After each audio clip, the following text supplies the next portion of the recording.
Alright, in this video we're going to do a little bit of soldering. Again, I've shown this before. It's very easy. Also going to show you how you finish off doing the ties from FastTracks so that this is very strong, because you use the Pliobond on the ties and also on the bottom of the rail. And right now I'm just going to do a little bit of flux on a couple spots.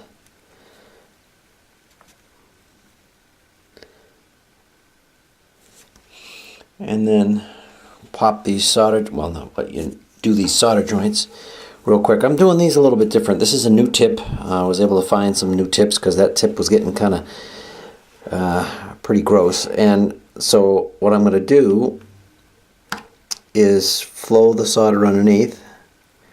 So I'm just heating the other side of the tie, and hopefully you can see that it's the solder's just flowing right underneath.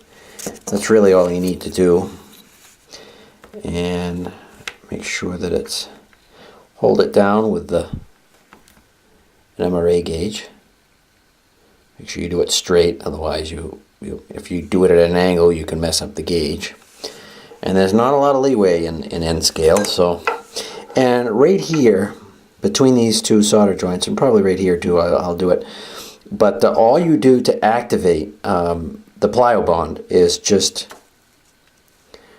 run the soldering iron along the joint. And as you do this, it doesn't take very long. What you're doing is you're activating the Pliobond, and you're making it a lot stronger.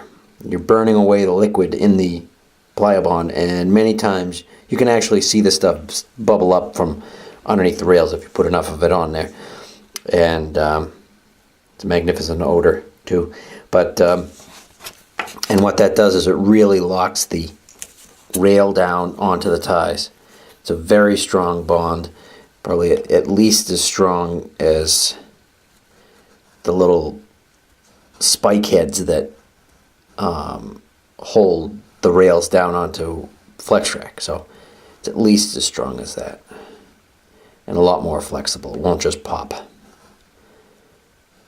Well, once you do this, it's not actually very flexible at all. But what I'm talking about is if you had to take the track up, it's very strong and flexible. That's why I'm using the Eileen's tacky glue, so that hopefully, if ever in the future I have to move this or remove the track for any reason, I can just soak it with alcohol or water and it'll come right up. There you go.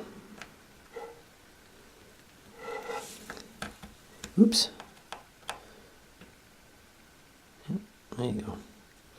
And that's it. Really, it's not that hard.